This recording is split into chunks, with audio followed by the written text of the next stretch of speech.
petite fille aux allumettes. Comme il faisait froid, la neige tombait et la nuit n'était pas loin. C'était le dernier soir de l'année, la veille du jour de l'an. Au milieu de ce froid et de cette obscurité, une pauvre petite fille passa dans la rue, la tête et les pieds nus. Elle avait, il est vrai, des pantoufles en quittant la maison. Mais elles ne lui avaient pas servi longtemps. C'étaient des grandes pantoufles que sa mère avait déjà usées. Si grandes que la petite les perdit en se pressant de traverser la rue entre deux voitures. L'une fut réellement perdue. Quant à l'autre, un gamin l'emporta avec l'intention d'en faire un berceau pour son petit enfant, quand le ciel lui en donnerait un. La petite fille cheminait avec ses petits pieds nus, qui étaient rouges et bleus de froid. Elle avait dans son vieux tablier une grande quantité d'allumettes, et elle portait à la main un paquet. C'était pour elle une mauvaise journée, pas d'acheteur, donc pas le moindre sou. Elle avait bien faim et bien froid, bien misérable mine, pauvre petite. Les flocons de neige tombaient dans ses longs cheveux blonds, si gentiment bouclés autour de son cou. Mais songeait-elle seulement à ses cheveux bouclés ? Les lumières brillaient aux fenêtres. Le fumet des rôtis s'exhalait dans la rue. C'était la veille du jour de l'an. Voilà à quoi elle songeait. Elle s'assit et s'affaissa sur elle-même dans un coin, entre deux maisons. Le froid la saisit de plus en plus, mais elle n'osait pas retourner chez elle. Elle rapportait ses allumettes et pas la plus petite pièce de monnaie. Son père la battrait. Et, du reste, chez elle, est-ce qu'il ne faisait pas froid aussi ? Il logeait sous le toit, et le vent soufflait au travers, quoique les plus grandes fentes eussent été bouchées avec de la paille et des chiffons. Ses petites mains étaient presque mortes de froid. Hélas, qu'une petite allumette leur ferait du bien. Si elle osait en tirer une seule du paquet, la frotter sur le mur et réchauffer ses doigts. Elle en tira une. Comme elle l'éclata, comme elle brûla, c'était une flamme chaude et claire comme une petite chandelle quand elle la couvrit de sa main. Quelle lumière bizarre! Il semblait à la petite fille qu'elle était assise devant un grand poêle de fer orné de boules et surmonté d'un couvercle en cuivre luisant. Le feu y brûlait si magnifique. Il chauffait si bien. Mais qu'y a-t-il donc ? La petite étendait déjà ses pieds pour les chauffer aussi. La flamme s'éteignit.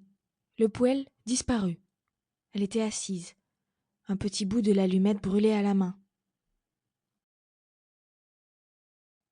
Elle en frotta une seconde, qui brûla, qui brilla, et là où la lueur tomba sur le mur, il devint transparent comme une gaze. La petite pouvait voir jusque dans une chambre où la table était couverte d'une nappe blanche, éblouissante de fine porcelaine, et sur laquelle une noix rôtie, farcie de pruneaux et de pommes, fumait avec un parfum délicieux. Oh surprise! Oh bonheur! Tout à coup, l'oie sauta de son plat et roula sur le plancher, la fourchette et le couteau dans le dos jusqu'à la pauvre fille. L'allumette s'éteignit. Elle n'avait devant elle que le mur épais et froid. En voilà une troisième allumée. Aussitôt, elle se vit assise sous un magnifique arbre de Noël. Il était plus riche et plus grand encore que celui qu'elle avait vu à la Noël dernière à travers la porte vitrée chez le riche marchand. 1000 chandelles brûlaient sur les branches vertes, et des images de toutes couleurs, comme celles qui ornent les fenêtres des magasins, semblaient lui sourire.